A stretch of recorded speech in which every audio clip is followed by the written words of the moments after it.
October in Portland meant constant drizzle, but tonight was different. Water came down in sheets so thick my windshield wipers could barely keep up. I'd been driving on autopilot for the last 20 minutes, my mind still replaying the surgery I'd just finished. The German Shepherd hadn't made it. Despite everything I'd tried, despite 3 hours of cutting and stitching and praying, his heart had stopped on my table at 2:47 in the morning. I pulled into my driveway and killed the engine, sitting there for a moment in the sudden silence. The house looked exactly as I'd left it 16 hours ago, dark and empty, a 2-story colonial that had belonged to my parents before the accident. 5 years later, and I still sometimes expected to see lights on in the kitchen, my mother's shadow moving past the window. The storm hadn't let up. I grabbed my bag from the passenger seat and made a run for the covered porch, getting drenched in the 10 seconds it took to cross from car to door.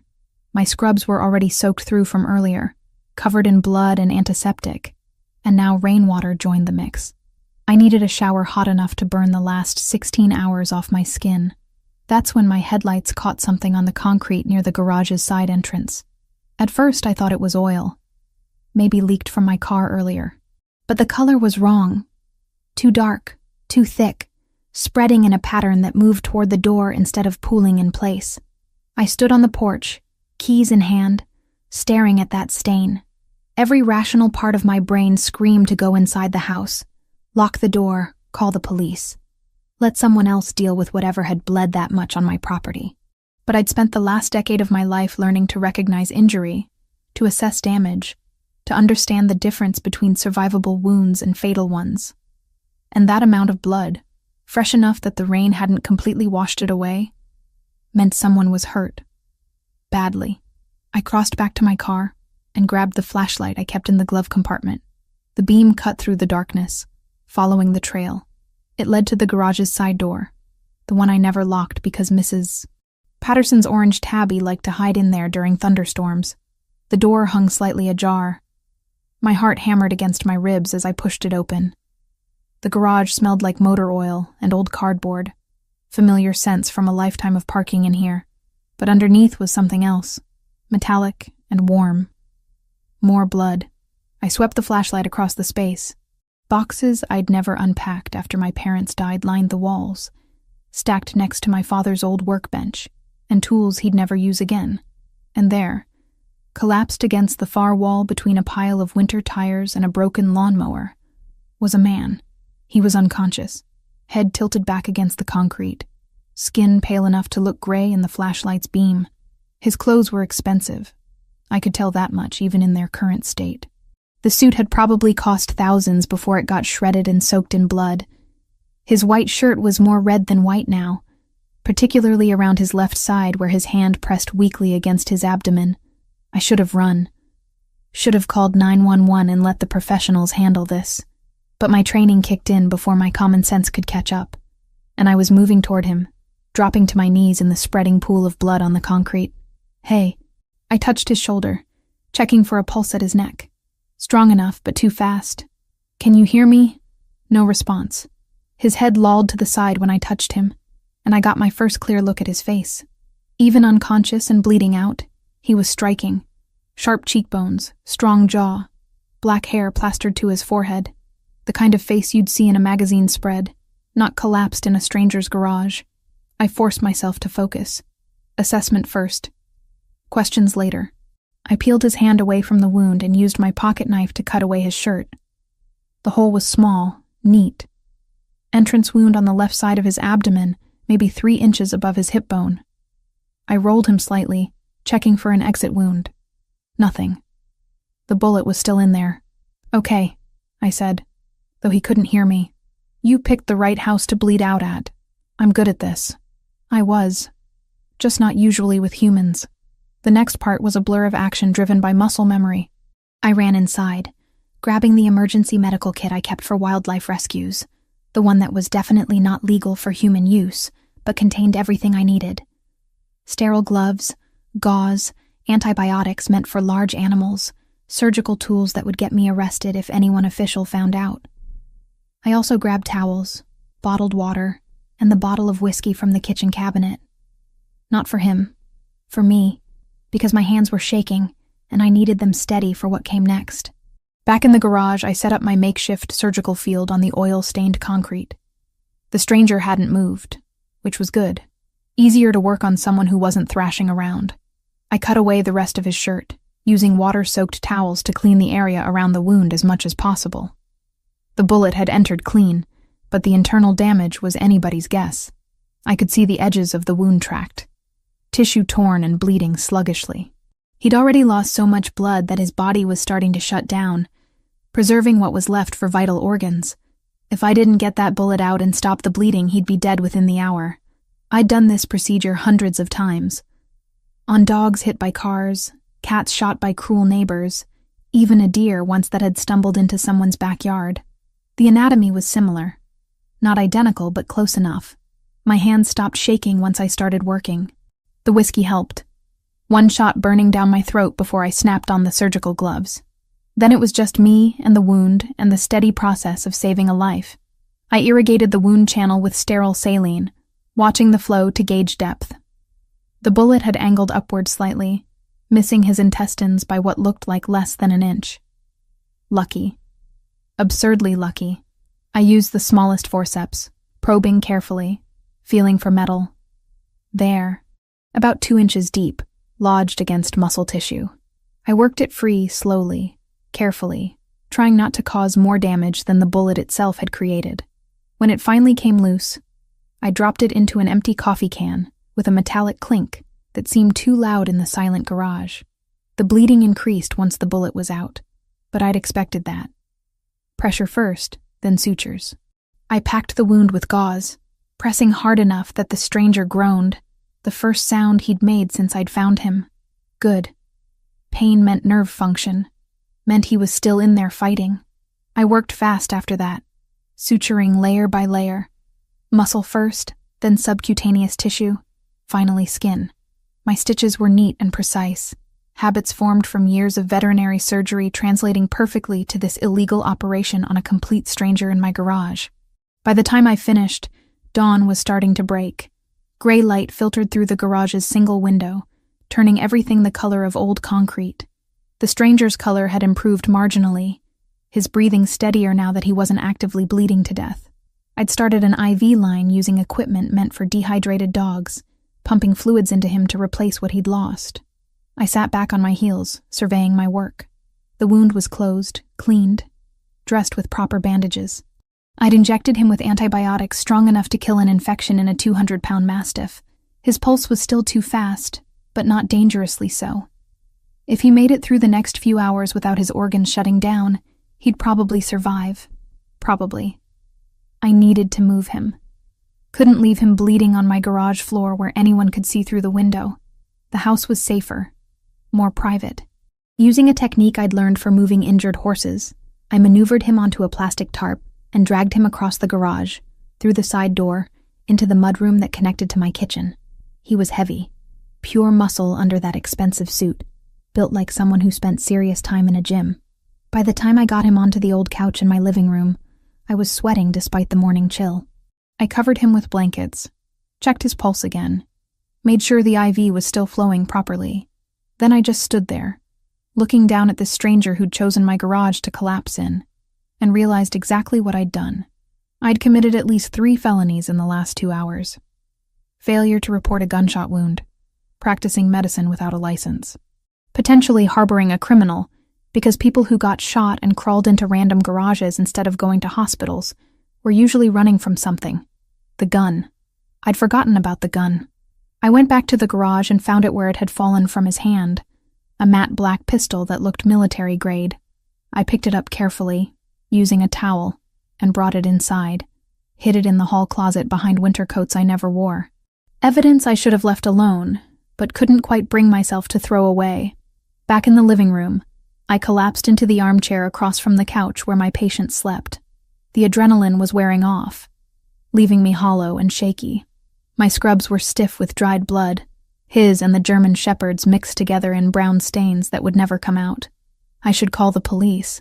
Should explain what happened, that I found him like this, that I only did what any doctor would do when confronted with a dying patient. But I didn't reach for my phone. because somewhere between finding him and digging a bullet out of his gut, I'd made a choice. Maybe it was the exhaustion talking, or the grief from losing the shepherd earlier, or 5 years of living alone in a house full of memories. Maybe I was just tired of following the rules that had gotten me exactly nowhere.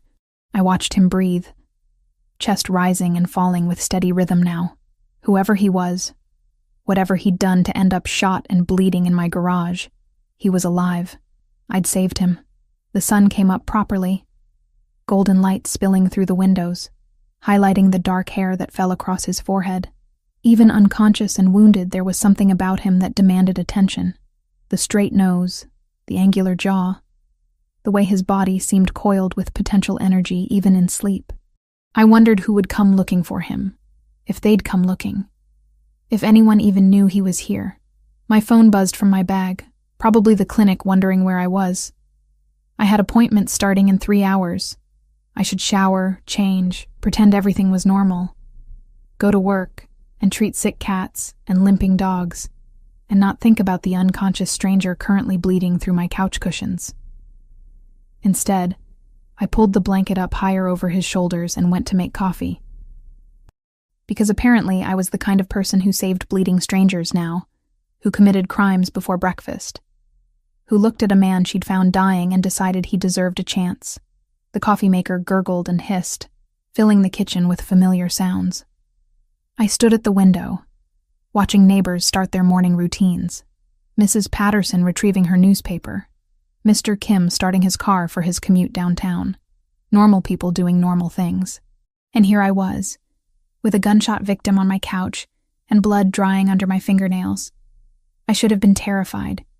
Should have been planning my escape, my explanation, my defense, when this inevitably blew up in my face. But as I poured coffee into my father's old mug and looked at the stranger who'd invaded my garage, all I felt was a strange sense of calm, like I'd been sleepwalking through the last 5 years and had finally woken up. Whatever happened next, at least it would be something different, something real, something that mattered more than appointments and rent and the slow, grinding routine that had become my entire world. I carried my coffee back to the living room and settled into the armchair, keeping watch. His color continued to improve as morning stretched into afternoon. The IV bag emptied, and I replaced it with another. His vitals stayed stable. Hour by hour, his body fought its way back from the edge. And I sat there, 29 years old and suddenly a criminal, watching him breathe and wondering what name I'd given life back to. 36 hours passed in a strange suspension of reality. I'd called in sick to the clinic, something I never did, claiming a stomach bug that would keep me home for a few days. The lie tasted bitter, but necessary. I couldn't exactly tell Dr. Morrison that I was monitoring a gunshot victim's vitals in my living room. The stranger slept through the first day and most of the second. I changed his IV bags when they ran dry, checked his temperature every 4 hours, monitored the surgical site for signs of infection. His fever spiked once, reaching 101.3, and I'd sat beside him with cold compresses for 3 hours until it broke. Professional distance should have kept me detached, clinical. But there was nothing clinical about the way my pulse quickened every time I had to touch his bare skin to check the wound. I was dozing in the armchair, my third cup of coffee gone cold on the side table, when he moved. Not a gradual stirring into consciousness, but an explosion of motion that sent me lurching backward, chair legs scraping against hardwood. He was on his feet before I could process what was happening. 1 second unconscious, the next standing in a defensive crouch despite the sutures pulling at his abdomen. His eyes swept the room with terrifying precision, cataloging exits, threats, weapons within reach. Landing on me last, assessing whether I was danger or victim. "Don't move," I said, hands raised, trying to keep my voice steady. "You're going to rip your stitches." He swayed, gravity and blood loss catching up to the adrenaline. His hand went to his side where I'd sutured him closed, feeling the bandages, the careful wrapping I'd done just hours before. Confusion flickered across his face, quickly buried under layers of control. "Where am I?" His voice was rough from disuse, deeper than I'd expected. There was an accent there, subtle but present. Mediterranean, maybe. "My house. You collapsed in my garage 2 nights ago. I'm a veterinarian." I removed the bullet and closed the wound. The words came out clinical, matter of fact, like I was explaining a routine procedure instead of confessing to multiple felonies. He took that in, processing. His gaze moved to the IV stand, the medical supplies scattered across my coffee table, the blood-stained towels I'd been too exhausted to throw away, back to me, reading me with the same precision he'd read the room. You should have called the police. Not a question. A statement of fact about what normal people did when they found bleeding strangers. Probably. I stayed where I was, giving him space. But you didn't go to a hospital, which meant you couldn't. And you had a gun. So I made a choice. Something shifted in his expression, not quite softening but recalibrating. He moved back to the couch, lowering himself with careful control that couldn't quite hide the pain. Sweat had broken out across his forehead from the brief exertion. You need to lie down, I said, moving toward him. You lost a lot of blood. Your body needs rest to rebuild red blood cells. I'm fine. But he was already leaning back against the cushions, his body overruling his pride. You're not fine. You had a bullet lodged against your psoas muscle. If I'd been half an inch off with the forceps, you'd have intestinal perforation right now. I checked his pulse, timing it against my watch. Still elevated but not dangerously so. And you've been unconscious for 36 hours, which is actually a good sign. Means your body was using energy for healing instead of consciousness. He let me check the wound site, lifting his arm when I needed access, watching me work with an intensity that made my hands less steady than they should be. The surgical site looked good. No signs of infection, minimal inflammation around the sutures. Clean pink tissue beginning to knit together. You're good at this, he said. I do it for a living, just usually with different patients. I'm grateful, truly. He paused, and I could see him weighing how much to say. My name is Christopher. Olivia.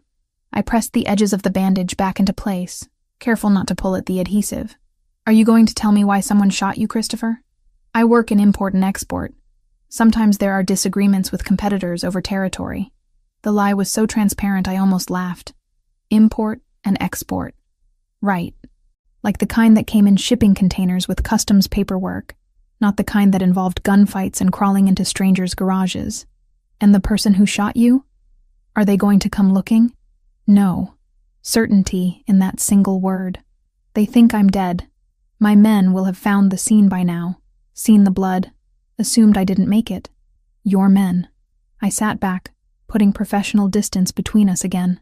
So not exactly legitimate import and export. His mouth curved, not quite a smile. Would you believe me if I said it was complicated? I'd believe that you're not going to tell me the truth. I stood, gathering the medical supplies, needing something to do with my hands, which is fine. It's probably better if I don't know. But I need to understand if I'm in danger, if someone's going to show up at my door looking for you. You're safe as long as no one knows I'm here. He shifted, testing his range of motion, wincing at the pull of sutures. How long do I need to stay? The wound itself needs at least 2 weeks before the sutures come out. But you should be able to move around carefully in a few days. I paused at the kitchen doorway. I have antibiotics. Veterinary grade, but they work the same. You need to take them religiously or risk sepsis. Understood. And you need to eat. Your body can't rebuild tissue without nutrients. I'll make something. I escaped to the kitchen, hands shaking now that the crisis moment had passed. He was awake, conscious, and somehow that made everything more real, more dangerous. A unconscious stranger was a medical problem. A conscious one was a choice I had to keep making. I made eggs and toast because it was simple, and he needed protein. When I brought the plate back to the living room, he was on his phone. Not the one I'd found in his jacket pocket, but a different one. Smaller, the kind you saw in spy movies. A burner. He put it away when I entered, but not before I caught a glimpse of a text message. Not in English. Italian, maybe, or something close to it. You had a phone this whole time, I said, setting the plate on the coffee table. Not one that matters. This is clean. Untraceable. He looked at the eggs like he wasn't sure what to do with food. My regular phone is probably in an evidence bag somewhere. The people looking for you. What will they do if they find out you're alive? Try to finish what they started. He picked up the fork, forcing himself to eat, despite clearly having no appetite. But they won't find out. Not from this address. You're not connected to my world in any way. I am now. Yes. He met my eyes, and there was something in his gaze that made my breath catch. You are. And I'm sorry for that. The next 2 days fell into an uneasy rhythm. I called the clinic again, extending my sick leave, and Dr. Morrison made concerned noises about stomach bugs lasting this long. I promised to see a doctor if it didn't improve. Another lie to add to the growing collection. Christopher healed faster than he should have. By the morning of the 3rd day, he was walking from couch to bathroom without assistance, moving with careful precision that suggested someone familiar with working through pain. His color had returned, the grayish pallor replaced by olive-toned skin that probably looked healthy when he wasn't recovering from nearly bleeding out. I changed his dressings twice a day, morning and evening, maintaining professional detachment that got harder every time I had to touch him. He had scars.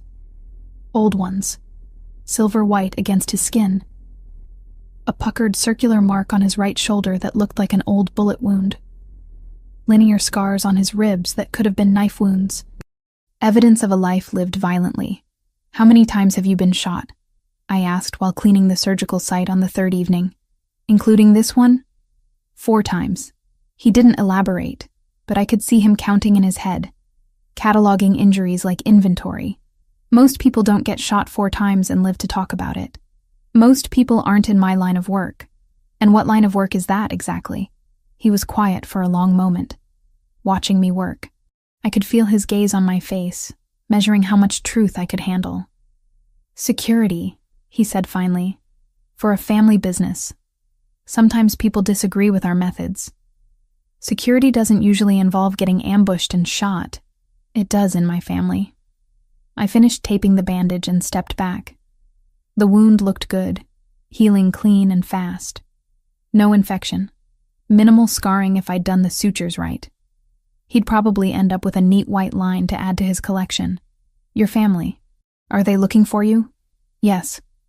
He pulled his shirt down, covering the bandages. They think I'm in a secure location recovering. I prefer it that way.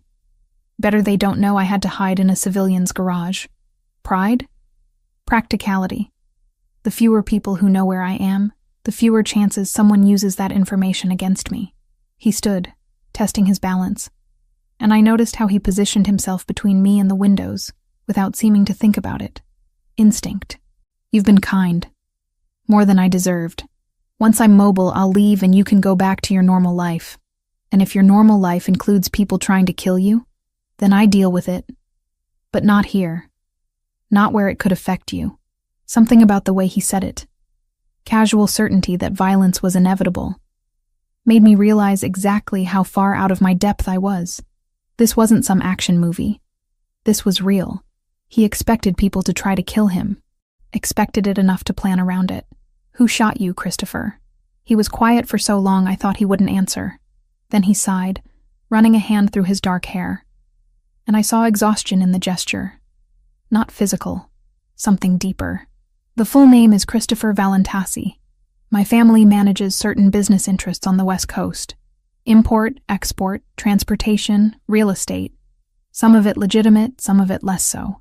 He met my eyes. A rival organization, the Sinaloa cartel, decided they wanted to expand north into our territory. I was meeting with one of my men when they ambushed us. My man didn't make it. I got lucky. Lucky. I looked at the bandages hidden under his shirt. You call getting shot and nearly bleeding to death in a stranger's garage lucky? I call breathing lucky. His expression was unreadable.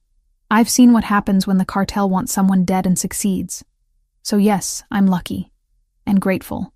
You saved my life, Olivia. That's not something I take lightly. The way he said my name, careful and deliberate like he was tasting it, sent heat through me that had nothing to do with the medical care I'd been providing. I stepped back. Needing distance. Needing to remember that this man was dangerous in ways that had nothing to do with the gun I'd hidden in my hall closet. You need to keep taking the antibiotics, I said, defaulting to clinical professionalism. And don't push too hard too fast. Internal injuries need time to heal properly. Understood. He watched me retreat to the kitchen. and I felt his gaze like a physical touch. "Olivia?" I stopped, not turning around. "Thank you for everything. For not calling the police. For taking care of me. For keeping me alive. I won't forget that." I nodded, not trusting my voice, and escaped to the relative safety of the kitchen where I could pretend the reason my hands were shaking had everything to do with stress, and nothing to do with the way Christopher Valentasi looked at me like I was something precious he hadn't expected to find. If I'd been half an inch off with the forceps, "You'd have intestinal perforation right now." I checked his pulse, timing it against my watch. "Still elevated, but not dangerously so. And you've been unconscious for 36 hours, which is actually a good sign. Means your body was using energy for healing instead of consciousness." He let me check the wound site, lifting his arm when I needed access, watching me work with an intensity that made my hands less steady than they should be. The surgical site looked good. No signs of infection, minimal inflammation around the sutures. Clean pink tissue beginning to knit together. "You're good at this," he said. "I do it for a living, just usually with different patients. I'm grateful, truly." He paused, and I could see him weighing how much to say. "My name is Christopher. Olivia." I pressed the edges of the bandage back into place, careful not to pull at the adhesive. "Are you going to tell me why someone shot you, Christopher?" "I work in import and export. Sometimes there are disagreements with competitors over territory." The lie was so transparent I almost laughed. Import and export. Right. Like the kind that came in shipping containers with customs paperwork, not the kind that involved gunfights and crawling into strangers' garages. "And the person who shot you? Are they going to come looking?" No. Certainty in that single word. "They think I'm dead. My men will have found the scene by now, seen the blood, assumed I didn't make it." "Your men." I sat back, putting professional distance between us again. "So not exactly legitimate import and export." His mouth curved, not quite a smile. "Would you believe me if I said it was complicated?" "I'd believe that you're not going to tell me the truth." I stood, gathering the medical supplies, needing something to do with my hands, which is fine. It's probably better if I don't know. But I need to understand if I'm in danger, if someone's going to show up at my door looking for you. "You're safe as long as no one knows I'm here." He shifted, testing his range of motion, wincing at the pull of sutures. "How long do I need to stay?" "The wound itself needs at least 2 weeks before the sutures come out, but you should be able to move around carefully in a few days." I paused at the kitchen doorway. "I have antibiotics.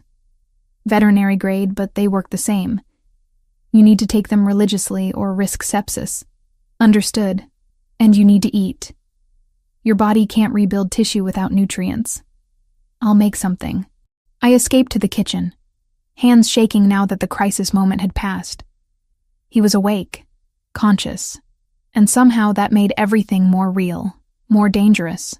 A unconscious stranger was a medical problem. A conscious one was a choice I had to keep making.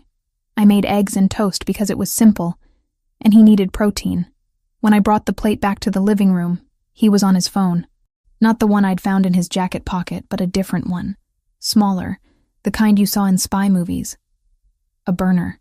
He put it away when I entered, but not before I caught a glimpse of a text message. Not in English.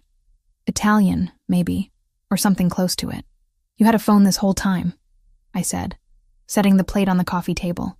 "Not one that matters. This is clean. Untraceable." He looked at the eggs like he wasn't sure what to do with food. "My regular phone is probably in an evidence bag somewhere. The people looking for you. What will they do if they find out you're alive? Try to finish what they started." He picked up the fork, forcing himself to eat, despite clearly having no appetite. "But they won't find out. Not from this address. You're not connected to my world in any way." "I am now." "Yes." He met my eyes, and there was something in his gaze that made my breath catch. "You are. And I'm sorry for that." The next 2 days fell into an uneasy rhythm. I called the clinic again, extending my sick leave, and Dr. Morrison made concerned noises about stomach bugs lasting this long. I promised to see a doctor if it didn't improve. Another lie to add to the growing collection. Christopher healed faster than he should have. By the morning of the 3rd day, he was walking from couch to bathroom without assistance. moving with careful precision that suggested someone familiar with working through pain. His color had returned, the grayish pallor replaced by olive-toned skin that probably looked healthy when he wasn't recovering from nearly bleeding out. I changed his dressings twice a day, morning and evening, maintaining professional detachment that got harder every time I had to touch him. He had scars. Old ones, silver-white against his skin. A puckered circular mark on his right shoulder that looked like an old bullet wound. Linear scars on his ribs that could have been knife wounds. Evidence of a life lived violently. "How many times have you been shot?" I asked while cleaning the surgical site on the third evening. "Including this one?" "4 times. He didn't elaborate, but I could see him counting in his head, cataloging injuries like inventory. Most people don't get shot 4 times and live to talk about it. Most people aren't in my line of work. And what line of work is that exactly?" He was quiet for a long moment, watching me work. I could feel his gaze on my face, measuring how much truth I could handle. "Security," he said finally, "for a family business. Sometimes people disagree with our methods. Security doesn't usually involve getting ambushed and shot. It does in my family." I finished taping the bandage and stepped back. The wound looked good, healing clean and fast. No infection. Minimal scarring if I'd done the sutures right. He'd probably end up with a neat white line to add to his collection. "Your family. Are they looking for you?" "Yes." He pulled his shirt down, covering the bandages. "They think I'm in a secure location recovering. I prefer it that way. Better they don't know I had to hide in a civilian's garage. Pride? Practicality. The fewer people who know where I am, the fewer chances someone uses that information against me." He stood, testing his balance, and I noticed how he positioned himself between me and the windows, without seeming to think about it. Instinct. "You've been kind. More than I deserved. Once I'm mobile, I'll leave and you can go back to your normal life. And if your normal life includes people trying to kill you, then I deal with it. But not here. Not where it could affect you." Something about the way he said it, casual certainty that violence was inevitable, made me realize exactly how far out of my depth I was. This wasn't some action movie. This was real. He expected people to try to kill him. Expected it enough to plan around it. "Who shot you, Christopher?" He was quiet for so long I thought he wouldn't answer. Then he sighed, running a hand through his dark hair. And I saw exhaustion in the gesture. Not physical. Something deeper. "The full name is Christopher Valentasi. My family manages certain business interests on the West Coast. Import, export, transportation, real estate. Some of it legitimate, some of it less so." He met my eyes. A rival organization, the Sinaloa Cartel, decided they wanted to expand north into our territory. I was meeting with one of my men when they ambushed us. My man didn't make it. I got lucky. Lucky. I looked at the bandages hidden under his shirt. "You call getting shot and nearly bleeding to death in a stranger's garage lucky. I call breathing lucky." His expression was unreadable. I've seen what happens when the cartel wants someone dead and succeeds.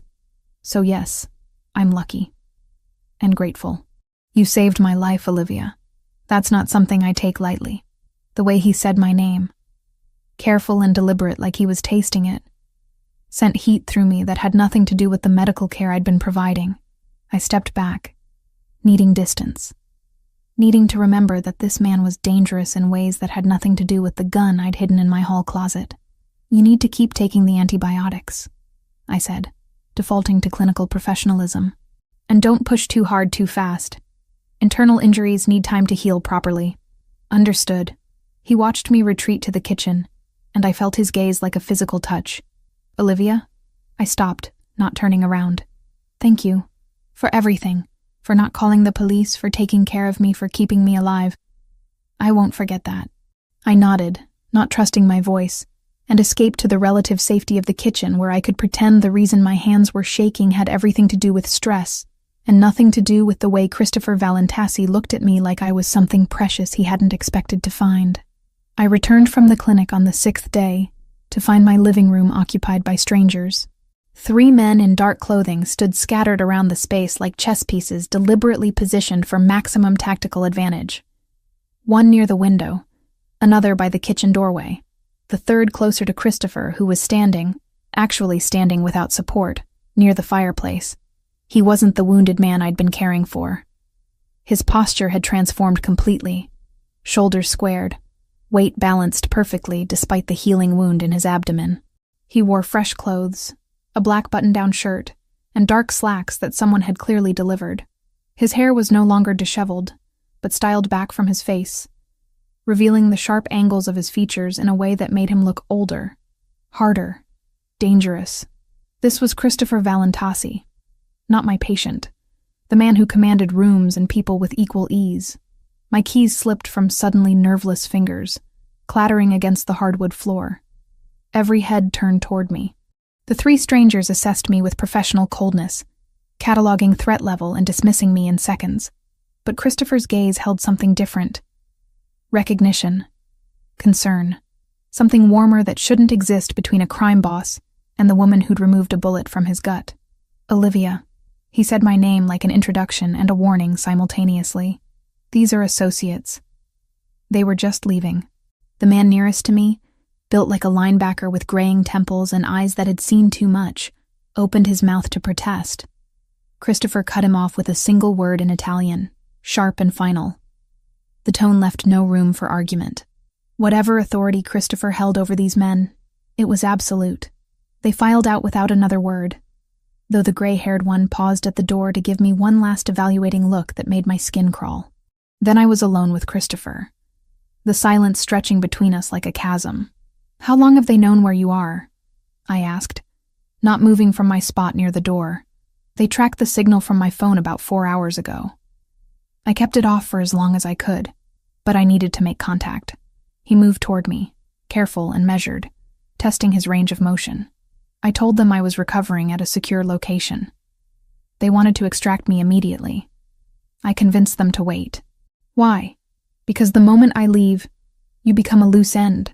He stopped a few feet away, close enough that I could see the tension in his jaw, the way his hands flexed at his sides. "My men know about you now, which means eventually, someone else will too." The floor felt unsteady beneath me. I bent to retrieve my keys, needing something to do with my hands. The cartel, among others. I have enemies, Olivia, more than I can count. And they're very good at finding leverage. He waited until I straightened to meet my eyes. "I'm sorry. I never wanted to drag you into this world. But I'm in it now. Not a question. A statement of fact that tasted bitter on my tongue. Yes." I walked past him into the kitchen, dropping my bag on the counter with more force than necessary. 6 days ago I'd had a normal life. Boring, maybe, but safe. Predictable. Mine. Now there were men in tactical gear cataloging my address, my routine, my existence. "What happens now?" I asked, staring at the coffee maker like it held answers. Christopher followed, keeping that careful distance between us. "You have options. The first is protection. I can assign security to you, discreet but constant. They'll follow you to work, monitor your house, make sure no one gets close enough to use you against me. Living under surveillance." I laughed, but there was no humor in it. "Sounds delightful. The alternative is relocation. Complete identity change. New city. New life. My organization can handle everything.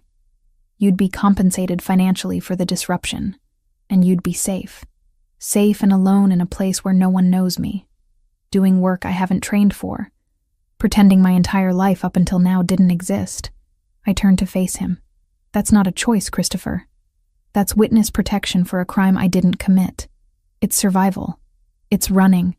I gripped the counter edge, knuckles white. "I've spent 5 years in this house trying to hold on to what's left of my family, what's left of the life my parents built. The clinic, the neighborhood, Mrs. Patterson and her cat that hides in my garage. This is all I have. And you're telling me I have to give it up because you got shot and crawled into my garage? I'm telling you that staying here makes you a target." His voice hardened. "The cartel doesn't play games, Olivia. They'll take you, hurt you, use you to get to me. And they won't hesitate. Then maybe you should leave. Go back to your world and let me have mine back. It's too late for that. They already know the connection exists. We stared at each other across my small kitchen, the space that had always felt cozy, suddenly claustrophobic. I wanted to scream, to throw something, to rewind time to the night I'd found him bleeding, and make different choices, smarter choices, selfish choices that left him to bleed out while I called 911 and went to bed. But I couldn't, because despite everything, despite the danger and the fear and the absolute insanity of the situation, I didn't regret saving him. "I'll take the first option," I said finally. "The security. I'm not abandoning my life." Something flickered across his face. Relief, maybe, or satisfaction. "Good. I'll make arrangements." The next 3 days proved how thoroughly my life had been invaded. Men I didn't know followed me to work in unmarked sedans, parking in the clinic's lot and watching the entrance like hawks. A sleek security system appeared in my house overnight. Cameras and sensors and technology I didn't understand, but Christopher assured me was necessary. Even Mrs. Patterson commented on the nice young men who'd been around the neighborhood lately. Christopher stayed, recovering with alarming speed. By the 8th day, he was moving without visible discomfort, the sutures healing clean under bandages that needed changing less frequently. He should have left. His organization clearly wanted him back, but he kept finding reasons to delay. "I need to monitor the wound for infection," he'd said the first time I asked. "The security system needs calibration," he'd said the second time. By the third time, he just looked at me and said nothing, and I didn't ask again. We fell into a rhythm that felt dangerous in its domesticity. He cooked dinner most nights, elaborate Italian dishes that he prepared with the same focused precision he probably applied to everything else. Pasta carbonara with pancetta that melted on my tongue. Osso buco that fell off the bone. Tiramisu that he claimed his grandmother had taught him to make. "Didn't expect a crime boss to know his way around a kitchen," I'd said, watching him dice garlic with professional efficiency. "My nonna believed every man should know how to feed himself and the people he cares about." He'd smiled then, a real smile that softened the harsh lines of his face. She also believed in settling disagreements with wooden spoons, which probably explains my career path.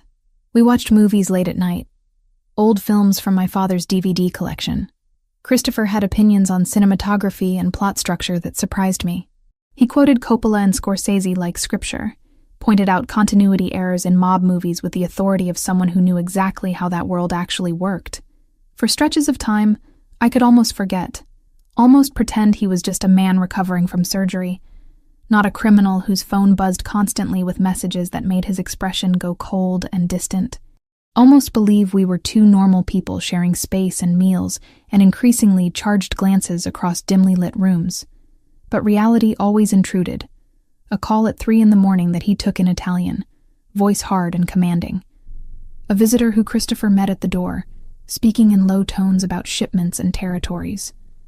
The gun he'd started carrying again, tucked into a holster at his back, where I glimpsed it whenever his shirt rode up. The breaking point came on the 11th day. I was at the clinic when my phone rang, Christopher's number on the display. "Come home now," he said without preamble. "Don't stop anywhere. Drive straight here." My stomach dropped. "What happened?" "Just come home. The security will follow you." The drive took 15 minutes that felt like hours. The unmarked sedan stayed close behind me, and I kept checking my mirrors for threats I wouldn't recognize if I saw them. My street looked normal when I pulled in. No cars out of place, no obvious danger. But Christopher opened the door before I reached it, pulling me inside with a grip that was just shy of painful. "They know." He shut the door, engaged 3 separate locks. "The cartel. They have your name, your address, where you work. Everything." I couldn't breathe. How? Someone talked. Or someone saw something. It doesn't matter how. He moved to the window, checking the street through a gap in the curtains. "What matters is that you're not safe here anymore. You said the security can be bypassed. People can be bribed or killed. There's surveillance photos, Olivia. You arriving at work, leaving the clinic, shopping at the grocery store. They've been watching you for at least 3 days." The room tilted sideways.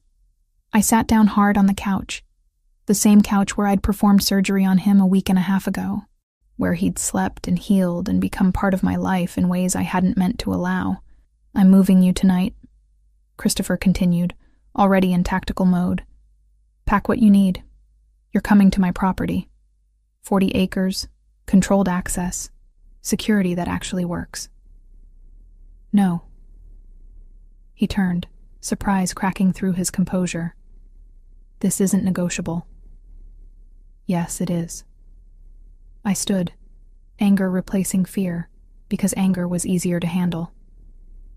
"You don't get to make unilateral decisions about my life. I'm trying to keep you alive.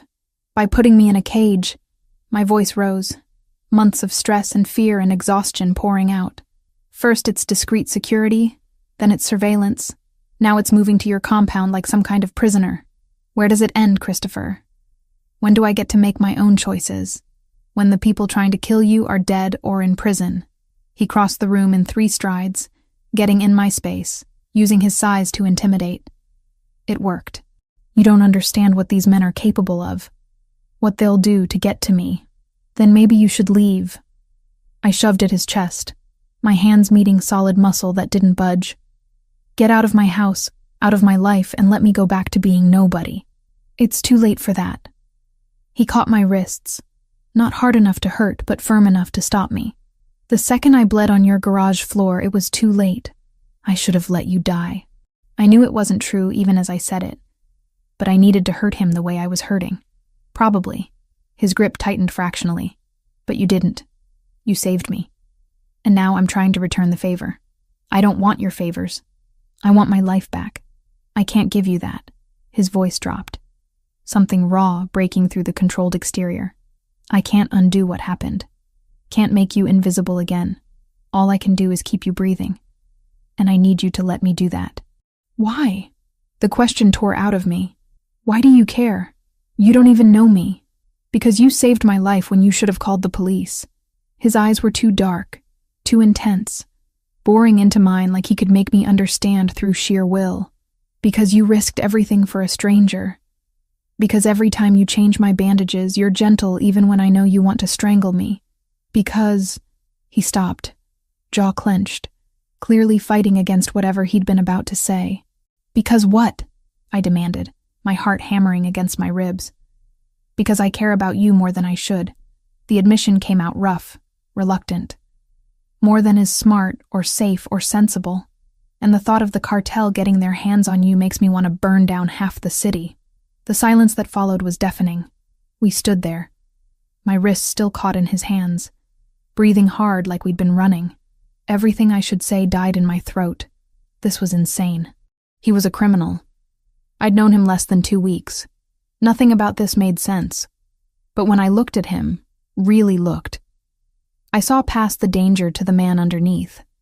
The one who cooked his grandmother's recipes and quoted classic films and said my name like it mattered. The one who'd thanked me for saving him with genuine gratitude.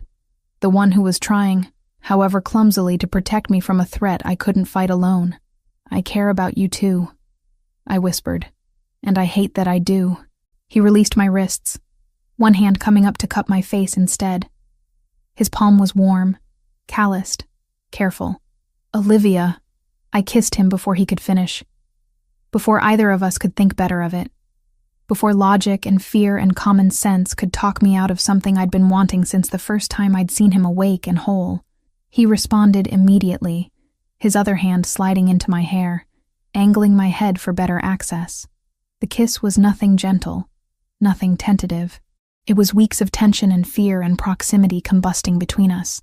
His teeth caught my bottom lip and I gasped, letting him deepen the kiss, tasting coffee and frustration and something darker that I couldn't name. When we finally broke apart, both breathing hard, his forehead rested against mine. "This is a terrible idea," I said. "The worst." His thumb traced my cheekbone. "But I'm done pretending I don't want you. We're still fighting about the security situation." "We are."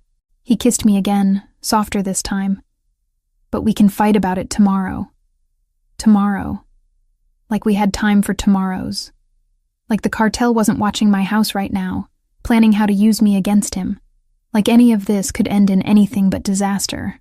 But his arms were solid around me, and for the first time since finding him bleeding in my garage, I felt something other than afraid. I felt alive. Christopher's property sat 20 minutes outside the city limits, accessed by a private road that wound through dense forest, before opening onto manicured grounds. The house itself was modern, all clean lines and floor-to-ceiling windows that somehow managed to look both beautiful and fortified. I'd packed 2 suitcases worth of clothes and essentials, leaving the rest of my life behind like it belonged to someone else.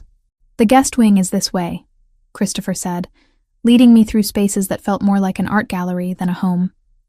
Marble floors, minimalist furniture, abstract paintings that probably cost more than my yearly salary. You'll have your own bathroom, closet space, privacy. Privacy. In a house where armed men patrolled the perimeter and cameras monitored every entrance. But I didn't argue. The alternative was staying in my house and waiting for the cartel to make their move. The bedroom he showed me was larger than my entire living room back home. A king-sized bed dominated the space, dressed in white linens that looked like they'd never been slept in. The attached bathroom had a soaking tub and a shower with more jets than I knew what to do with. "It's beautiful," I said, because it was.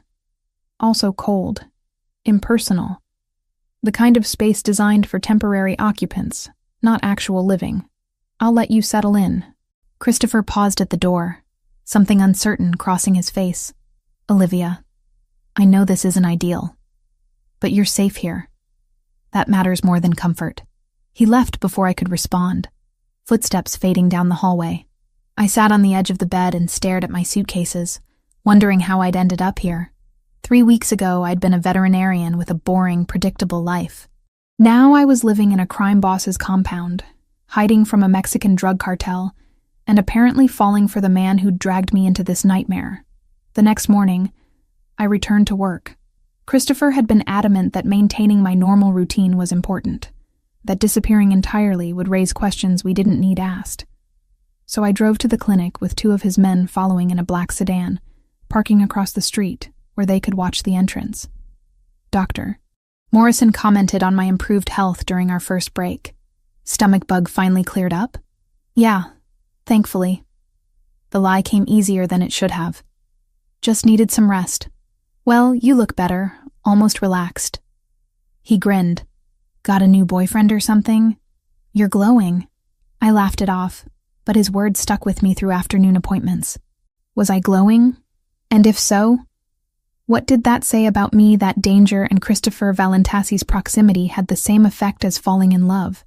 The first real glimpse into Christopher's world came on my 5th night at the property. I was reading in the living room when rapid footsteps and raised voices erupted from somewhere deeper in the house.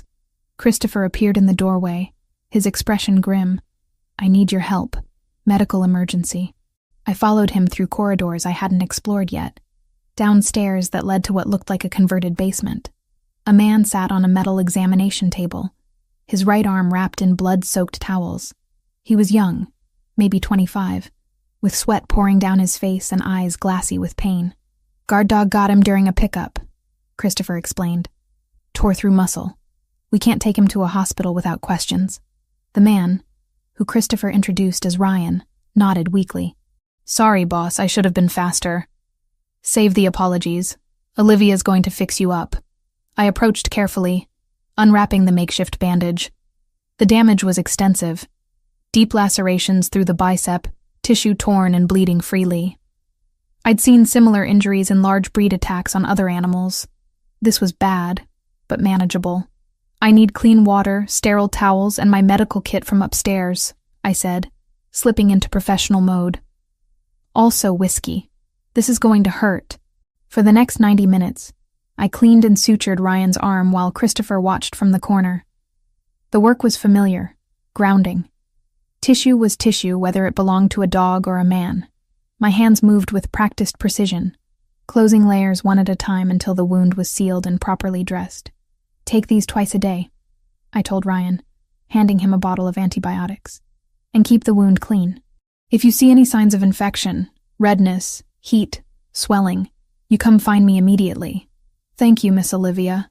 He flexed his fingers experimentally. "You're good at this." After Ryan left with Franco, who'd appeared at some point to collect him, Christopher and I stood alone in the medical room. You didn't hesitate, he said. He needed help. That's what I do. Most people would have questions, concerns about treating criminals. I treat animals who bite and scratch and try to kill me all the time, I replied. At least Ryan said thank you. Something in his expression softened. He crossed the room, standing close but not quite touching. You keep surprising me. Is that good or bad? I haven't decided yet. Over the following 2 weeks, I met more of Christopher's world. Franco became a familiar presence. A man in his 40s with gray temples and eyes that missed nothing. He clearly disapproved of my involvement, but respected Christopher too much to voice objections. We reached an understanding based on mutual wariness. Thomas handled the financial side of the organization, legitimate and otherwise. He was surprisingly normal, talking about investment portfolios and tax strategies, like we were at a cocktail party instead of in a house protected by armed guards. Then there was Gabriella. Christopher's sister arrived unannounced on a Saturday morning, breezing through the front door with the confidence of someone who belonged. She was 22, studying architecture at Portland State, with her brother's dark coloring and sharp features softened into something gentler. You must be Olivia, she said, looking me over with open curiosity. Chris never brings women here. I'm more of a security concern than a girlfriend, I replied. Right. Security. She grinned. That's why he checks his phone every 5 minutes when you're at work and gets that specific look on his face when your name comes up. Christopher, who'd appeared at the mention of his name, shot his sister a warning glare. Don't you have class? Not until Monday. I'm staying for dinner. She turned back to me. I want to hear everything. How you met, what you do, whether my brother has been a complete caveman about this whole protection thing. Dinner with Gabriella was surprisingly normal. She talked about her classes, complained about professors, asked me about veterinary medicine with genuine interest. For a few hours, I could almost pretend we were regular people having a regular meal. But reality always intruded. Christopher's phone buzzed constantly throughout dinner, messages that made his jaw tighten and his eyes go cold. The cartel was making moves, attacking businesses associated with the Valentasi organization. A warehouse fire in the industrial district. A shipment intercepted at the docks. Small strikes designed to provoke a response. They're testing you, Franco said during a meeting I wasn't supposed to overhear. Seeing how you react, I know what they're doing. Christopher's voice carried through the partially open office door.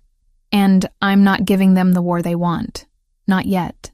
I listened from the hallway, understanding for the first time the impossible balance he maintained. Too aggressive, and he started a conflict that would leave bodies in the streets. Too passive, and he looked weak, inviting more attacks. Every decision carried weight, consequences that rippled through dozens of lives. The romantic tension that had been building since that first kiss grew unbearable. We slept in separate rooms, Christopher insisting on propriety, even as the air between us crackled with unspoken want. But there were moments. His hand at the small of my back when we passed in hallways. The way his eyes followed me when he thought I wasn't looking. Conversations that lasted until 3 a.m, sitting in the kitchen sharing coffee and pieces of ourselves we probably shouldn't reveal. 3 weeks after moving into his house, Christopher returned from a meeting that had clearly gone badly. I was awake despite the late hour, reading in the living room because sleep felt impossible. He came through the door with tension radiating off him in waves, jacket discarded, shirt partially unbuttoned, exhaustion and frustration carved into every line of his body. Bad night?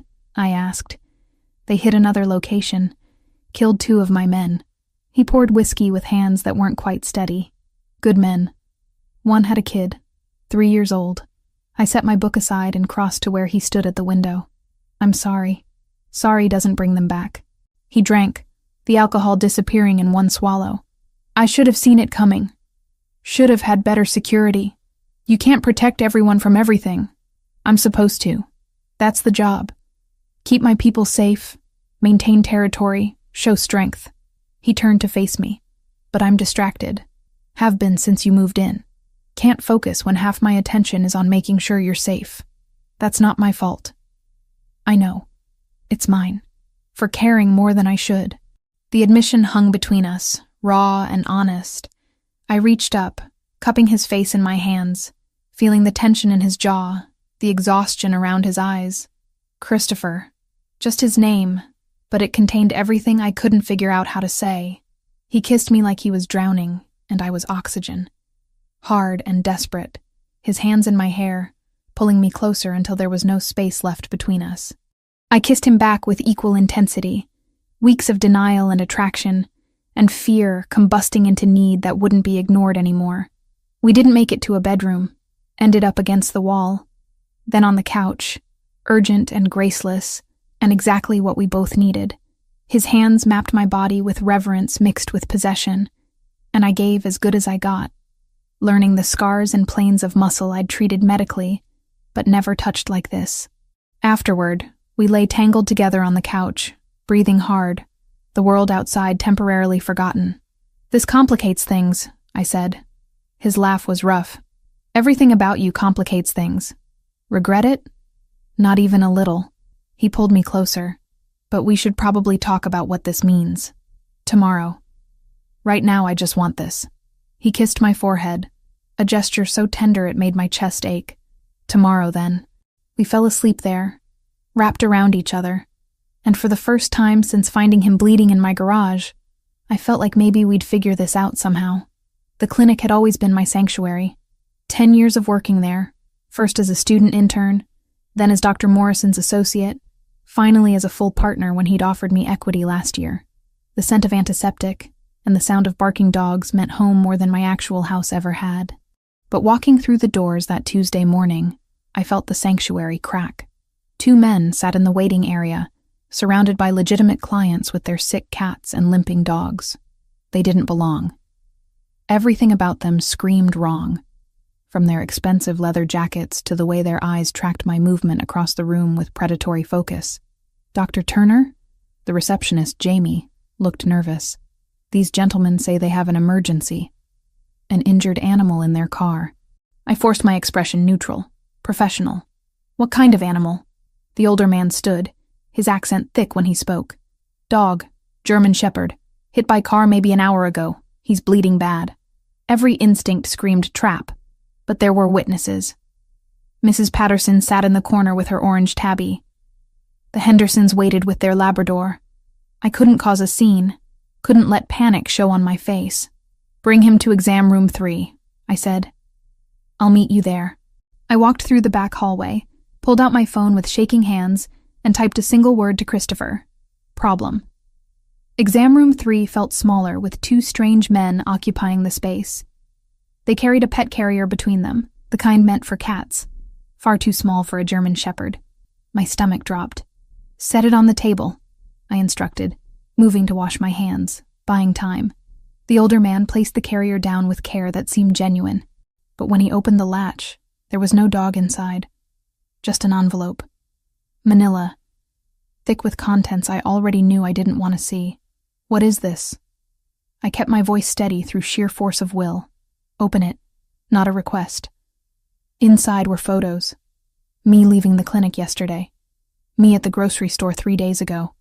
Me and Christopher through the windows of his property, close enough that whoever took them had been on the grounds. And underneath, printed on plain paper, a list. My full name, address, social security number, my parents' death certificates, the clinic's tax ID. "We know who you are, Dr. Turner." The older man spoke with disturbing politeness. "We know who you're protecting, and we need information." "I don't know what you're talking about." The lie tasted like ash. "Christopher Valentasi. When he leaves the property, where he goes, how many men guard him, which routes he takes." He smiled, and it was worse than any threat. "You live with him now. You see things. We just need you to share. And if I refuse, this clinic." He gestured around us. "Beautiful place. Would be shame if something happened. Fire maybe. Or maybe that nice girl at reception has accident on way home. Or maybe Dr. Morrison's granddaughter, she's 8, yes? Walks home from school alone on Tuesdays." Ice flooded my veins. "You're threatening children. I'm offering opportunity for cooperation. You help us. Everyone stays safe. You refuse." He shrugged. "We find other ways to get information. Less pleasant ways. The door burst open before I could respond. Christopher's men, the two who'd followed me to work, weapons drawn. But the cartel men just smiled, hands raised in mock surrender. "We're leaving," the older one said. "Dr. Turner has our number. 48 hours to reconsider." They walked out past the armed guards like they were taking a casual stroll. By the time I got to the parking lot, they'd vanished into traffic. Before Christopher got there, I did the only thing I could live with. I pulled Jamie into my office, told her to take the week off, and had David arrange a quiet escort for Dr. Morrison's granddaughter on Tuesdays. I also filed an anonymous tip about 2 men casing a veterinary clinic with the local precinct, enough to nudge patrol cars past our block without inviting the kind of questions we couldn't answer. Christopher arrived 20 minutes later, Franco and 3 others with him. They swept the clinic for devices, questioned Jamie and the staff, took copies of the security footage. I sat in my office, hands still shaking, while Christopher paced like a caged animal. "They came into your workplace," he said, voice tight with barely controlled fury. "Threatened civilians. Mentioned Dr. Morrison's granddaughter by name." "What do we do?" I asked. "You don't do anything. You stay at the property where you're protected. I can't abandon the clinic. The animals need me, and disappearing suddenly will raise exactly the questions we're trying to avoid." I stood, facing him. "We need a different plan." Franco spoke from the doorway. "We could fortify the location. Cameras, armed security disguised as staff, monitor all approaches. Turn the clinic into an observation point," I added. "If they're watching me, we watch them back. Gather intelligence." Christopher looked at me like I'd suggested jumping off a bridge. "Absolutely not. You're not bait. I already am bait. At least this way we control the situation."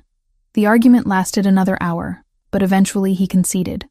Over the next week, the clinic transformed. New cameras appeared in parking lot light fixtures. A new employee started, a man named David who moved like former military and always positioned himself near the entrance. Another patient waited in the lobby most days, reading magazines but really monitoring everyone who entered. The cartel's men came back twice. Once to check in, standing in the waiting area just long enough to remind me they were watching. Once to deliver another envelope, this one containing photos of Gabriella walking across campus. "They're escalating," Franco said after reviewing footage of the second visit. "Testing your resolve." Christopher wanted to pull me out entirely.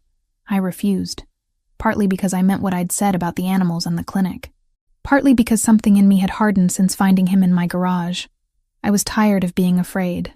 The real breaking point came 3 weeks after the initial threat. A woman I didn't recognize brought in a German shepherd showing signs of acute poisoning. Vomiting, tremors, pupils dilated, classic toxicity symptoms. I rushed the dog into emergency treatment, administering activated charcoal and starting IV fluids while my tech assisted. During the exam, I found it. A small device clipped to the inside of the collar, hidden beneath fur. Not a regular GPS tracker. This was military grade, the kind Christopher's men used. I finished treating the dog, stabilizing him until the worst passed. Then I confronted the owner in the consultation room, door closed, David standing outside just in case. "Who gave you this dog?" I asked. "I don't. He's mine. Had him for 2 years. The device in his collar says otherwise. The fact that he was poisoned with ethylene glycol says otherwise." I leaned forward. "Who paid you to bring him here?" She cracked within 5 minutes. 2 men, Hispanic, offered her $500 to bring the dog to my clinic specifically. They told her to say he'd gotten into antifreeze. They poisoned him themselves. She'd watched them do it. But the money was too good to refuse. They said they just wanted to confirm you still worked here. She finished miserably. That you hadn't run away. I saved the dog. Kept him overnight for monitoring, called animal control about the woman, and went home to Christopher's property with a fury burning in my chest that wouldn't be extinguished. "They poisoned an animal," I said, pacing the living room while Christopher and Franco listened. "An innocent dog, deliberately poisoned him just to verify my location. What kind of people do that?" "Desperate ones," Christopher said quietly. "Or ones trying to provoke a response. Well, they got one. I'm done being scared. I want to help plan whatever you're doing next. I I want these people stopped."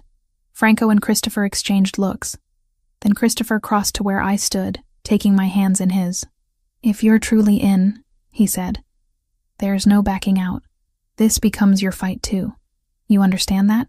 It became my fight the second I pulled a bullet out of you." I squeezed his hands. "I'm in.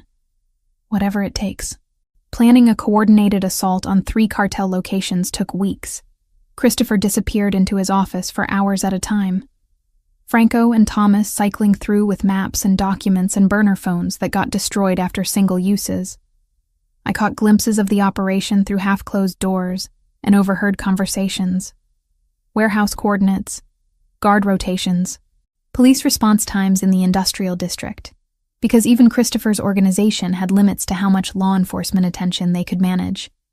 He kept most details from me deliberately. Plausible deniability, he'd said when I asked why I wasn't included in strategy meetings. If something goes wrong, you can honestly say you didn't know. I saved your life, and I'm sleeping in your bed. I think that ship sailed. Humor me. He'd kissed my forehead, a gesture that had become familiar over the past month. Let me protect you in the ways I still can. For the next few days, the detail ran leaner than usual. Christopher had redirected 2 of the day shift men to cover a dockside handoff tied to the upcoming operation, and my clinic runs dropped from 4 bodies to 2. It felt fine, routine even, until it didn't. So I focused on what I could control.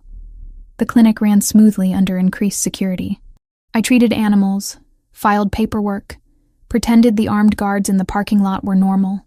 David had become a fixture, his cover as a maintenance worker so convincing that even Dr. Morrison believed it.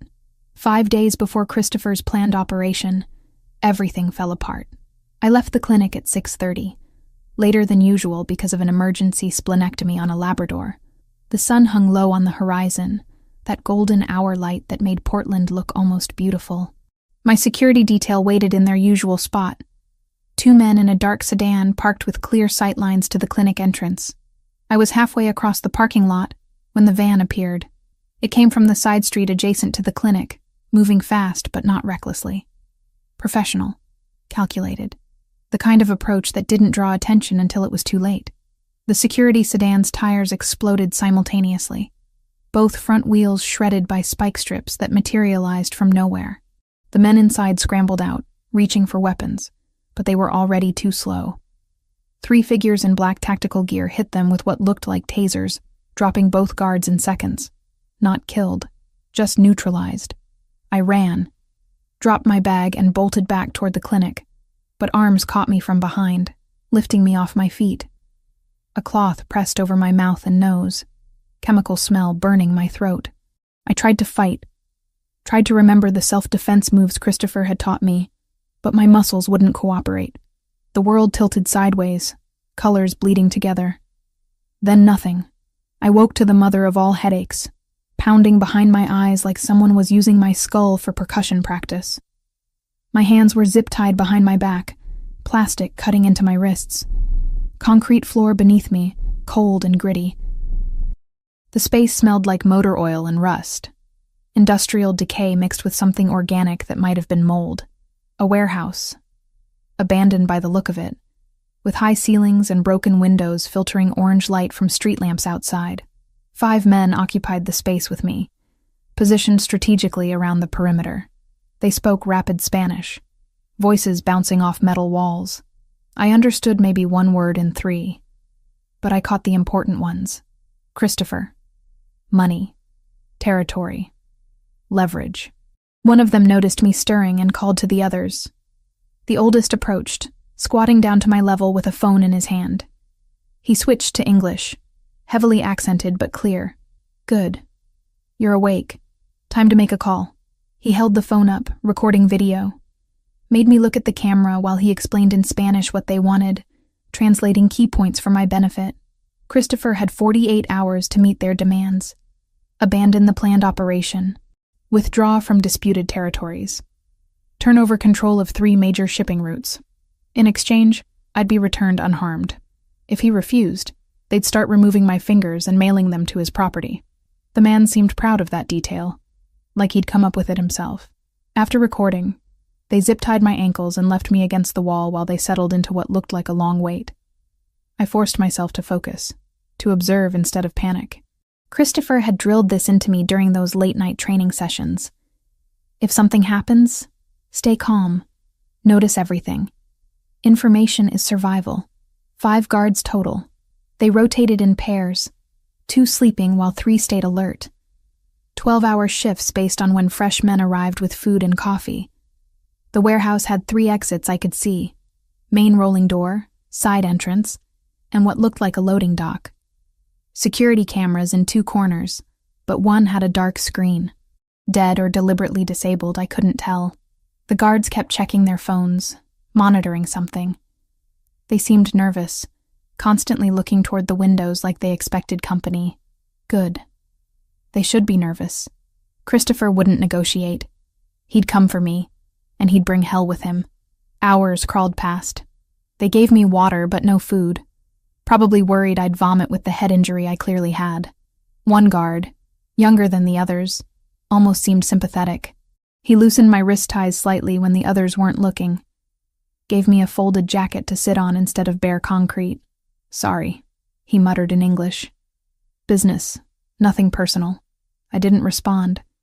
Saved my energy for staying alert, for memorizing every detail I could about this place and these men. Somewhere across the city, Christopher would be receiving that video. I knew him well enough by now to predict his response. No panic, no negotiation. Just cold, calculated fury channeled into action. He'd accelerate the operation timeline, throw every resource he had into finding me before the deadline expired. The thought should have been comforting. Instead, it terrified me. Because I'd seen the maps in his office, heard Franco talk about acceptable casualties and collateral damage. Christopher would burn half the city to get me back, and people would die in the process. Good people. His people. Maybe even him. Night fell. The guards changed shifts.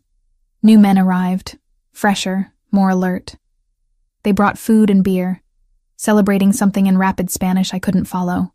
One checked his phone and laughed, showing the screen to his companions. Whatever was on it made them all relax, tension draining from the space. That worried me more than the threats had. Relaxed guards meant they felt safe, like they'd won something. Around 3 a.m, the atmosphere changed. The guards stopped talking, started moving with purpose. More men arrived, at least 10 additional bodies flooding into the warehouse. They carried weapons openly now, AR-15s and tactical gear that looked military surplus, preparing for something big. One guard left the security camera unattended while helping unload ammunition crates. I craned my neck, catching a glimpse of the screen. The camera showed the warehouse perimeter, the empty lot surrounding us. And there, at the edges of the frame, shadows moved with coordinated precision. Too organized to be random, too purposeful to be anything but assault teams. Christopher. The explosion came without warning, a concussive blast that shook the entire structure. The rolling door blew inward, twisted metal and fire. The lights died instantly, emergency generators failing or deliberately killed. Chaos erupted in the darkness, shouting and gunfire from multiple directions simultaneously. I threw myself sideways, rolling toward the stack of shipping containers I'd been cataloging for the last 6 hours.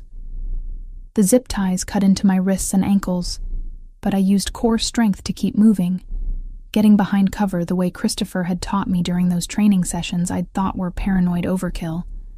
The firefight was brutal and brief. Christopher's men moved through the warehouse like ghosts, night vision giving them impossible advantage. I heard the cartel guards trying to coordinate defense, but they were fighting blind against opponents who could see perfectly. One by one, the gunfire reduced, until only screams and commands in Italian remained. "Olivia!" Franco's voice cut through the chaos. "Olivia Turner, respond." "Here!" I shouted from behind the containers. "I'm behind the blue containers near the east wall." Light flooded my hiding spot, tactical flashlight attached to Franco's rifle. He swept the area, confirmed I was alone, then lowered the weapon and moved to my side. A knife appeared from somewhere, slicing through the zip ties with one clean cut. "You hurt?" he demanded, checking me over with clinical efficiency. Headache. Dehydrated. Nothing serious. Can you walk? Yes. Then move. We're not clear yet. He half guided, half carried me through the warehouse, past bodies I tried not to look at, through corridors slick with spent brass and God knew what else. The exit led to Portland's industrial district, familiar enough that I knew we were only 15 minutes from Christopher's property. And there he was, standing beside one of the black SUVs, blood on his shirt, expression carved from stone until he saw me. Then something cracked, composure shattering into relief so intense it was almost painful to witness. I ran the last few yards. He met me halfway, arms crushing me against his chest hard enough to hurt. I didn't care. I was shaking, and he was shaking, and for a moment the war zone around us ceased to exist. You came, I said stupidly. Always. His voice was rough, destroyed. Always, Olivia. He held me while his men finished securing the area, while ambulances arrived for the injured, while Franco coordinated cleanup with contacts in local law enforcement, who'd conveniently show up late to file reports. I didn't ask how that worked. Didn't want to know. Later, much later, in the safety of his property with medical staff fussing over my head injury, Christopher told me the cost. All 3 cartel locations had been hit simultaneously with mine.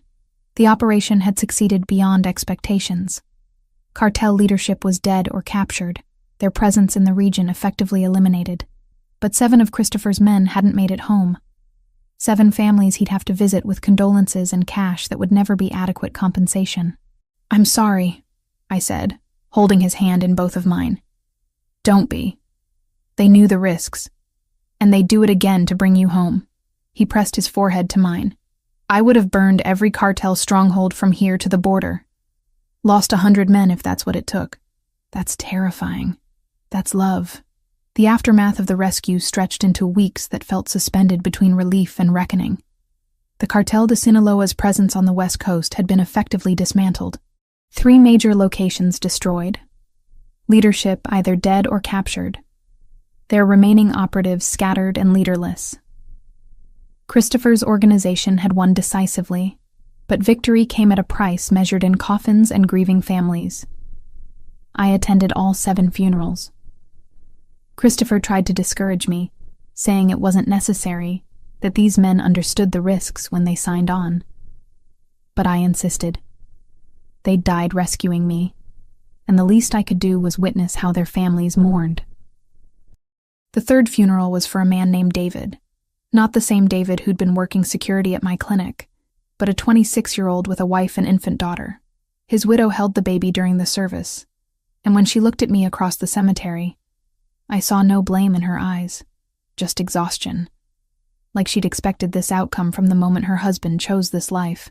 She doesn't hate you, Franco said quietly, standing beside me in the November chill. None of them do.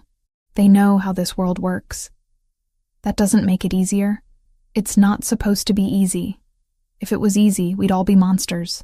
Christopher spent long hours over the following weeks consolidating power, establishing agreements with adjacent organizations to ensure the territory vacuum left by the cartel didn't invite new problems.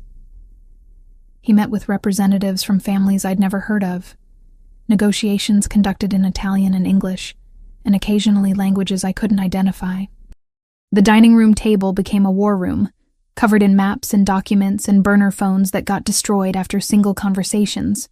I returned to the clinic 4 weeks after the kidnapping.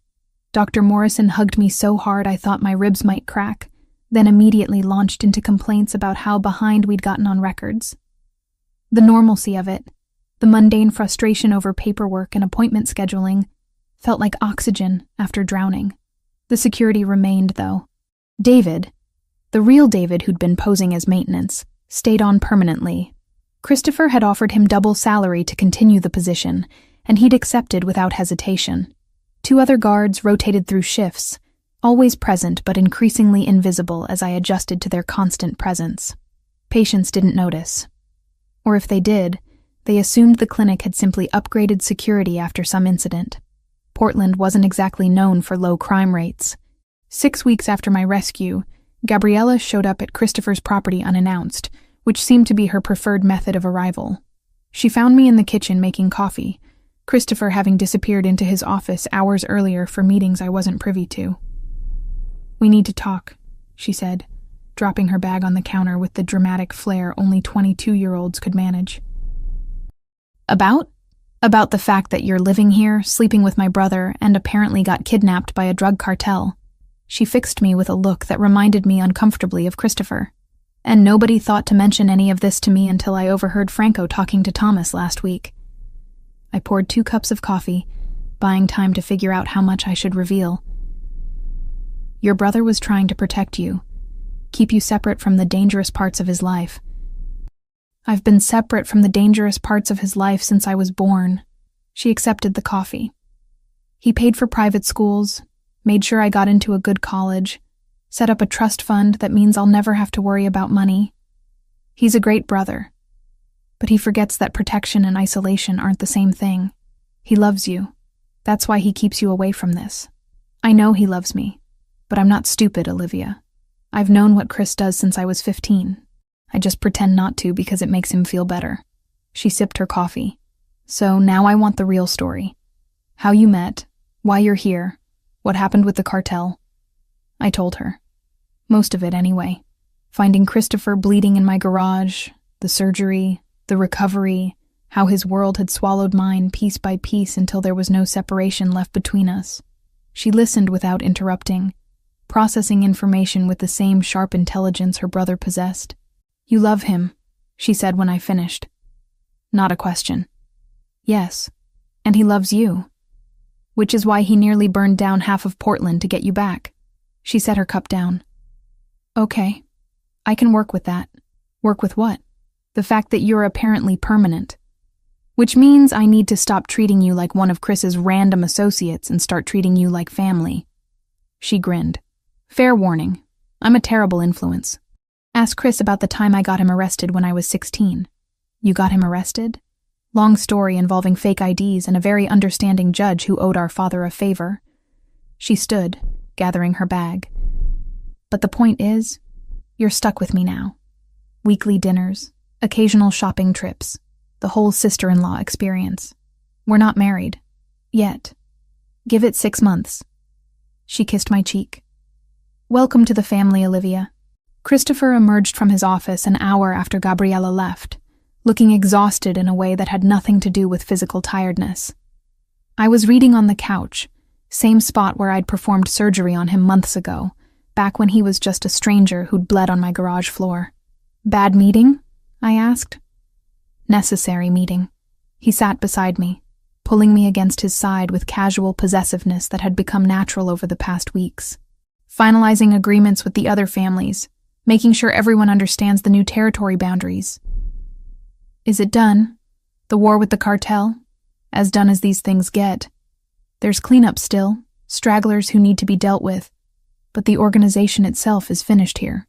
He was quiet for a moment. "I'm pulling back." I sat up to look at him properly. "What does that mean?" "It means I'm delegating more to Franco and Thomas.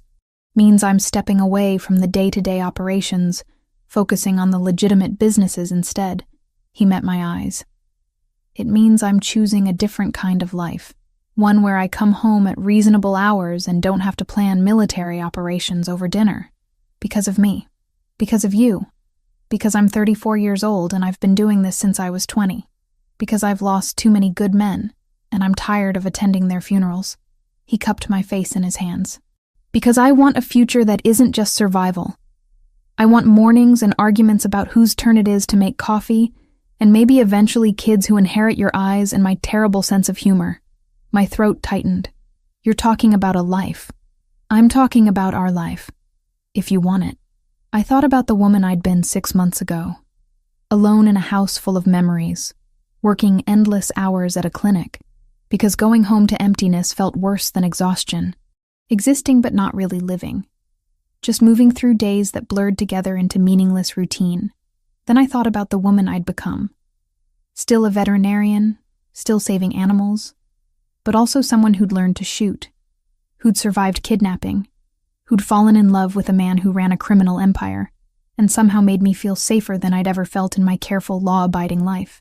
"I want it," I said. "All of it. The mornings and the arguments and the future you're describing." He kissed me then, soft and careful like I was something precious he couldn't quite believe he got to keep. Outside, Portland rain started falling, that constant November drizzle that made everything gray and cold. But inside, in this house that had become home, wrapped in arms that had held me through fear and danger and rescue, I felt nothing but warm. "We should probably discuss logistics," I said when we came up for air. "Like whether I'm moving in officially or if we're pretending I have my own place still. You've been living here for 2 months. I think the pretense ship has sailed." "Fair point. What about the clinic?" "I'm not giving that up. I wouldn't ask you to. Your work matters. Saving things is who you are." He brushed hair back from my face. "We'll figure out the balance. Together. Together." 6 months ago, that word would have terrified me. Now it felt like the only thing that made sense. 6 months.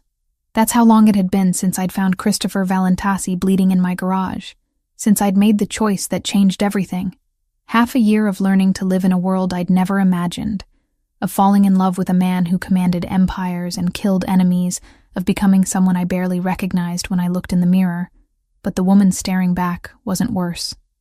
Just different. Stronger, maybe. More certain about what mattered. The weeks after my rescue had brought a strange kind of peace. Christopher consolidated power with methodical precision, establishing agreements with neighboring organizations that ensured stability. The Cartel de Sinaloa was finished on the West Coast, their territory absorbed or redistributed according to negotiations conducted in languages I only half understood. Franco handled most of the logistics, allowing Christopher to step back from daily operations in ways he'd never permitted himself before. I returned to the clinic full-time. Dr. Morrison welcomed me back with complaints about backlogged paperwork and a waiting room full of anxious pet owners. The normalcy of it, the routine of examinations and surgeries and explaining treatment plans to worried families, grounded me in ways nothing else could. This was who I'd always been, the core of myself that even kidnapping and gunfights couldn't erase. The security remained, though. David was permanent now. His cover as maintenance staff so convincing that patients asked him for help with everything from parking advice to fixing the automatic doors. 2 others rotated shifts, always present, always watching. I'd stopped noticing them after the first month, their presence as natural as the clinic's familiar antiseptic smell. Christopher's organization revealed itself to me in layers. Not just the criminal enterprise I'd glimpsed during crisis, but the complex network of legitimate businesses, real estate holdings, and community investments that supported dozens of families. The violence was real, undeniable, but so was the structure that kept neighborhoods stable, that provided jobs when legal options disappeared, that protected people the system had failed. I found my place in that structure organically. When Christopher's men got injured in ways that couldn't be explained to emergency room doctors, I treated them. My veterinary skills translated surprisingly well to human medicine, and my willingness to work without questions earned respect that money couldn't buy. Franco stopped looking at me like a liability and started including me in conversations about security protocols.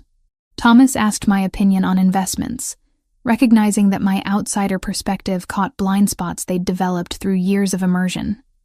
I became Christopher's bridge to normalcy, his connection to a world beyond territory disputes and strategic alliances. When tensions flared between his organization and a rival family over some perceived slight, I was the one who suggested dinner instead of violence, negotiations over wine instead of bullets. It worked more often than anyone expected. The real test came on a Tuesday in March, 3 months after my rescue. Gabriela showed up at the property in tears, her usual confidence shattered. A graduate student in her architecture program had been stalking her for weeks, following her across campus, showing up at her apartment building, sending messages that escalated from uncomfortable to threatening. The university's security had filed reports but taken no meaningful action. Christopher's response was immediate and violent in its intent. He had the student's full background within an hour: address, family members, daily routine, weaknesses that could be exploited. He was planning something that would solve the problem permanently, in ways that made my stomach turn. "No," I said, stepping between him and Franco, who'd been receiving orders. Not this time. He threatened my sister, and we're going to handle it, but not your way. I turned to Gabriella, who watched us with wide eyes. Do you have documentation?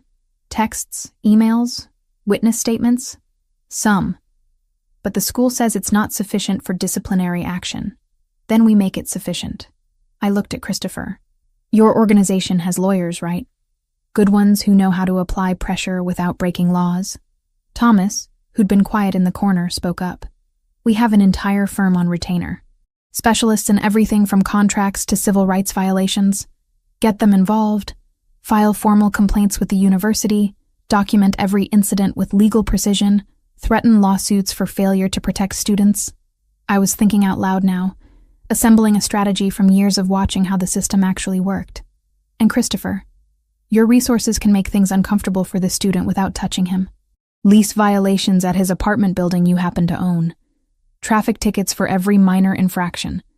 Legal pressure that makes his life miserable without crossing into criminal territory. Franco looked skeptical. That could take weeks. I don't care if it takes months. We're doing this right. I held Christopher's gaze. Trust me. He did. Over the next 3 weeks, we built a case that the university couldn't ignore. The lawyers documented harassment with legal thoroughness that made the school's previous inaction look like negligence. The student found himself under scrutiny from every angle, legal problems multiplying until his attention shifted from Gabriella to his own survival.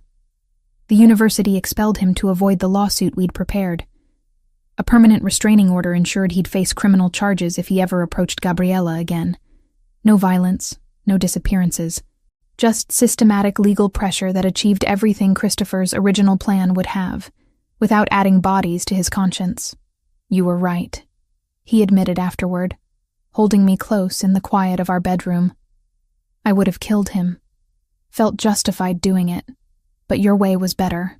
Your instinct is always to protect through force. Mine is to heal. I traced the scar on his abdomen, the surgical line where I'd saved his life 6 months ago. We balance each other. You make me better. You know that? You make me braver. Spring arrived gradually in Portland, the constant rain finally breaking for days of unexpected sunshine.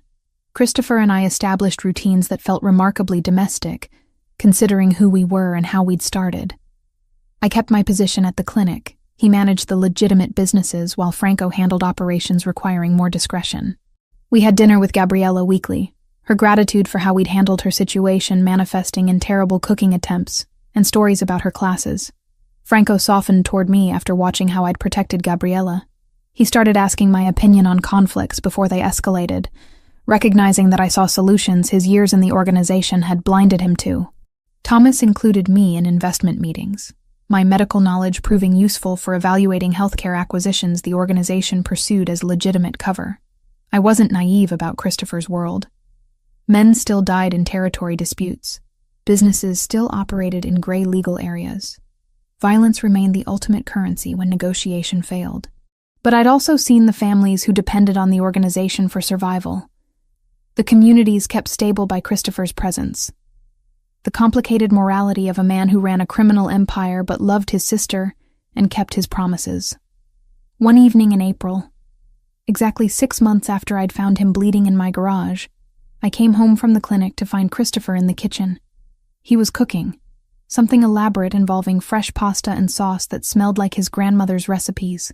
Armed guards patrolled the perimeter outside. Security cameras monitored every approach, but inside these walls it felt like home.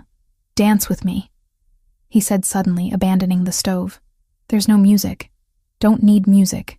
He pulled me close, one hand at my waist, the other finding mine. We swayed slowly in the kitchen's golden light, moving to rhythm only we could hear. You saved me, he said quietly against my hair. That night in your garage, you saved my life. But you saved more than that. You saved something in me I thought was dead. The part that could still feel something beyond violence and strategy. The part that believed in futures instead of just survival. My throat tightened. You saved me too. From a life that was just going through motions. From being alone in a house full of memories with nothing to look forward to. But more of the same. We saved each other then. Yeah, we did.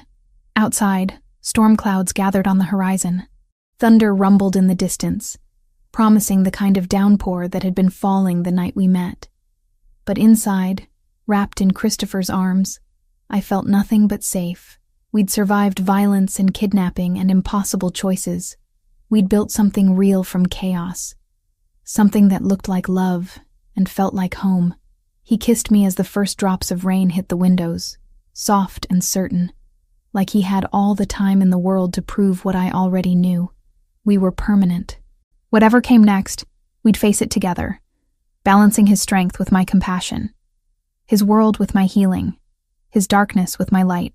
6 months ago, I'd been a veterinarian who saved a bleeding stranger. Now I was Olivia Turner, Christopher Valentasi's partner in every way that mattered, living a life I'd never imagined and wouldn't trade for anything. The pasta probably burned. We didn't notice until much later.